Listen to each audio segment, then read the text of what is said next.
अस्सलामुअलैकुम दोस्तों, कैसे हैं आप सब। उम्मीद करती हूँ आप सब ठीक होंगे। आज हम बनाएंगे 5 साल की बच्ची के लिए एक खूबसूरत सा फ्रॉक। यहाँ पर हमने योक के लिए 2 पीसेस ऑफ फैब्रिक के ले लिए हैं। इसकी लंबाई हमारे पास 9 इंचेस है और इसकी चौड़ाई हमारे पास 16.5 इंचेस है। इसको अच्छी तरह से फोल्ड करेंगे, चारों तरफ से एक जैसा फैब्रिक रहना चाहिए। ये फैब्रिक हमारे पास लॉन स्टफ में है जो गर्मियों के लिए बेस्ट है। यहाँ पर हम शोल्डर के लिए निशान लगाएंगे 5.5 इंचेस और आर्म होल हमारे पास यहाँ पर आएगा 5.5 इंचेस। इस तरह से मार्किंग करते हुए इसे हम गोलाई की शेप दे देंगे।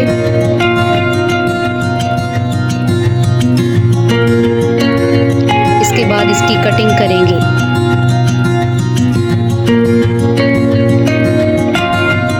शोल्डर स्लूप के लिए हम 1/2 इंच पर कटिंग करेंगे। आर्म होल को डीप करने के लिए, उसे अच्छी शेप देने के लिए 1/2 इंच एक्स्ट्रा कटिंग करेंगे। 1/2 इंच एक्स्ट्रा कटिंग इसलिए की है ताकि बच्चों के चेस्ट वाले एरिया में कोई झूल ना आए।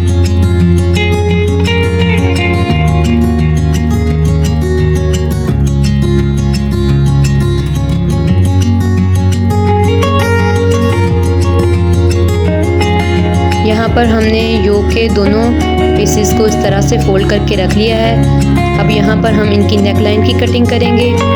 फ्रंट नेकलाइन के लिए इसकी विड्थ यानी कि चौड़ाई हमारे पास 2.5 इंचेस है और इसकी जो डेप्थ है वो हमारे पास 3 इंचेस है। इस तरह से इसकी मार्किंग करते हुए इसे राउंड शेप दे देंगे। इसी तरह से हम बैक नेकलाइन की कटिंग करेंगे। चौड़ाई हमारे पास 2.5 इंचेस रहेगी और जो डेप्थ है वो हमारे पास 1/2 इंचेस रहेगी। इसे भी हल्का सा राउंड शेप देंगे। इसके बाद इसकी कटिंग को मुकम्मल करेंगे।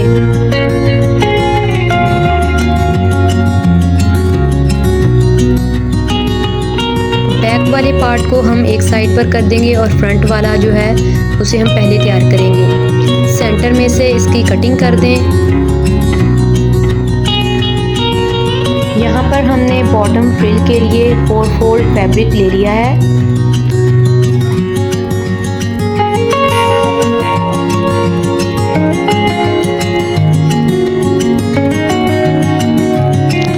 फ्रिल की लंबाई हमारे पास 15.5 इंचेस है। इसकी विड्थ यानी कि चौड़ाई हमारे पास 14.5 इंचेस है। एक पार्ट को हम एक साइड पर कर देंगे। फ्रंट वाला पार्ट पहले रेडी करेंगे। सेंटर में से इसकी कटिंग कर देंगे और उसके 2 पीसेस बना लेंगे।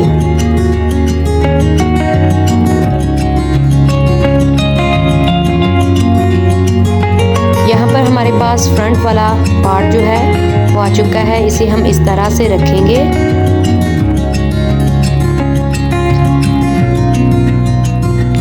जो नीचे वाली फ्रिल है उसे हम ऊपर से बारीक सा फोल्ड करके स्टिच लगा लेंगे। उसके बाद 1/2 इंचेस मार्क पर इसकी पिंटिक्स डाल लेंगे। जो की विड्थ के बराबर हमने पिंटिक्स डाल ली हैं। ये देखिए यहाँ पर। अब हम इसे ऊपर इस तरह से रखेंगे 1/2 इंचेस के मार्क पर और सिलाई लगा देंगे। सिलाई लगाने के बाद यहाँ पर हमने 2 बटन पट्टियाँ तैयार कर ली हैं। इस पर पेस्टिंग पेपर को मैंने पहले से चिपका लिया है। पेस्टिंग पेपर की विड्थ जो हमारे पास है वो 1 इंचेस है और इसकी जो फैब्रिक की विड्थ है वो हमारे पास 2.5 इंचेस है। पेस्टिंग पेपर वाली साइड पर मैंने 1/2 इंच फैब्रिक को इसके ऊपर फोल्ड कर लिया है। अब इसे दोबारा फोल्ड करने के बाद हमारे पास 1/2 इंच एक्स्ट्रा फैब्रिक बचता है, वो हमारे पास सिलाई मार्जिन के लिए है। अब हम इसे इस तरह से खोल कर रखेंगे। इसके ऊपर फ्रंट पार्ट को रखते हुए सिलाई लगा देंगे। सिलाई लगाने के बाद हम इसे दूसरी तरफ मोड़ कर जहाँ पहले सिलाई लगाई थी इसके ऊपर रखते हुए दोबारा सिलाई लगा देंगे इस तरह से। इसी तरह से हमने दूसरी पट्टी भी रेडी कर लेनी है।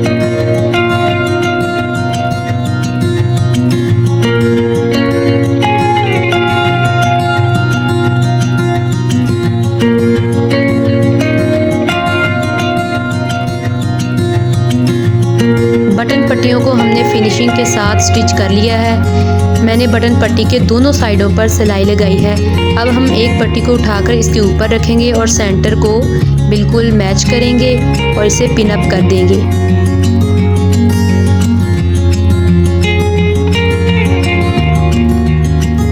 इसी तरह से हमने बैक पार्ट को भी रेडी कर लिया था। अब हम इसे इस तरह से इसके ऊपर रखेंगे और उसके शोल्डर्स को भी स्टिच कर लेंगे। यहाँ पर मैंने पेस्टिंग पेपर ले लिया है। ये पेस्टिंग पेपर हमारे पास कॉलर बैंड बनाने के लिए है। इसकी चौड़ाई हमारे पास 6.5 इंचेस है और लंबाई 7.5 इंचेस है। आप अपनी मर्ज़ी के मुताबिक भी ले सकते हैं। ओपन वाली साइड से ऊपर की तरफ मैंने 4 इंच पर मार्क किया है। 4 इंच पर मार्क करते हुए हमें सीधी लाइन ड्रा करनी है। सीधी लाइन ड्रा करने के बाद अब हम यहाँ 3 इंचेस पर मार्क करेंगे। ये 3 इंचेस हमारी बैक नेक की विड्थ के मुताबिक है। अब यहाँ पर सीधी नीचे की तरफ लाइन लगा देंगे। अपनी तरफ इसे अपनी वाली साइड पर रखते हुए इसको राउंड शेप दे देंगे। यहाँ कोने से इसकी राउंड शेप बनाते जाएंगे और आगे नेक्स्ट सीधी लाइन पर मार्क कर देंगे। बैन की जो विड्थ है वो हमारे पास 1 इंच में से 2 पॉइंट कम हमने रखी है।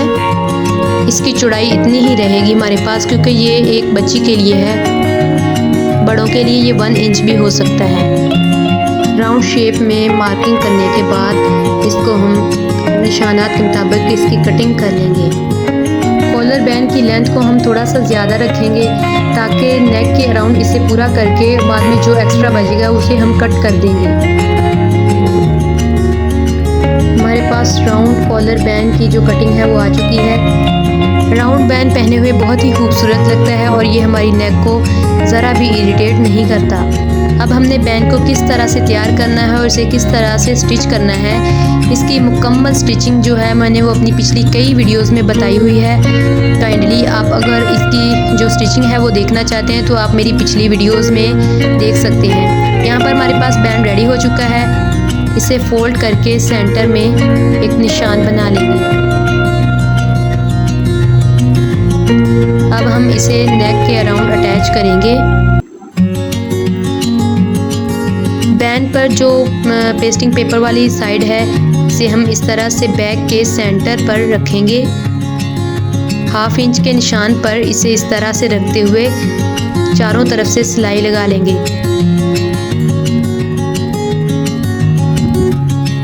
यहाँ पर हमने इसको सिलाई लगा ली है। अब हम इसे उल्टी साइड में करेंगे और जो बैंड का जो दूसरा फैब्रिक है दूसरी साइड वाला उसे हम इस तरह से फोल्ड करेंगे। यहाँ पर हमने बटन पट्टी के साथ साथ इसको राउंड शेप दे देनी है और एक्स्ट्रा फैब्रिक को कट कर देना है। इस तरह से अगर बैंड को लगाएंगे तो वो कभी भी आगे से बढ़ेगा नहीं बल्कि बिल्कुल पूरा आ जाएगा। सिलाई लगाने के बाद इस तरह से जब हम इसे फोल्ड करेंगे तो फैब्रिक को अंदर की तरफ फोल्ड करते हुए सिलाई लगाकर बैंड की स्टिचिंग को मुकम्मल करेंगे। यहाँ पर देखें हमने बैंड को अच्छे से रेडी कर लिया है। इसके साथ अटैच करके यहाँ पर हमने स्लीव्स के लिए 4 फोल्ड फैब्रिक को ले लिया है। इसकी लंबाई को मैंने यहाँ कम रखा है, आप अपनी मर्ज़ी के मुताबिक भी रख सकते हैं। लंबाई हमारे पास 11.5 इंचज़ है और विड्थ जो है चौड़ाई हमारे पास 7.5 इंचज़ है। इसके बाद हम यहाँ पर ओपन साइड्स पर 2 इंचज़ पर मार्क करेंगे और हल्की सी से कर्व शेप यानी कि राउंड शेप दे देंगे। शोल्डर्स की कटिंग हमारे पास हो चुकी है। यहाँ हमने सेंटर में कट लगा लिया है। अब हम स्लीव्स को खोलकर इस तरह से रखेंगे और तकरीबन 1/2 इंच फोल्ड करके सिलाई लगा लेंगे। यहाँ पर सिलाई हमने लगा ली है। अब ये जो इलास्टिक है हम इसमें ऐड करेंगे। इलास्टिक की जो लेंथ है वो हमारे पास 9 इंचज़ है। अब हम इलास्टिक को इसमें ऐड करेंगे।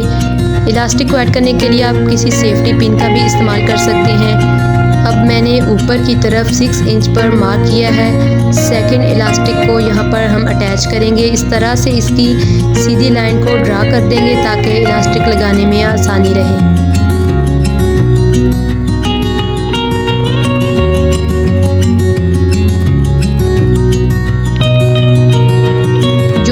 पास ऊपर इलास्टिक लगेगी, उसकी लेंथ भी हमारे पास 9 इंचेस है।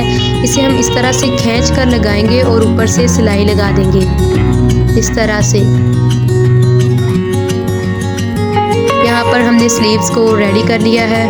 अब हम इसे इस तरह से इसके साथ अटैच करेंगे। हमारे पास जो है वो शोल्डर ज़्यादा था तो उसकी हमने छोटी छोटी 2-3 चुनर्स को ऊपर शोल्डर्स की तरफ में डाल लिया है। दोनों साइड्स पर हम बिल्कुल इसी तरह से करेंगे। स्लीव्स को भी हमने इसके साथ स्टिच कर लिया है। अब हम इसे इस तरह से पलटेंगे और फिटिंग के लिए सिलाई लगा देंगे।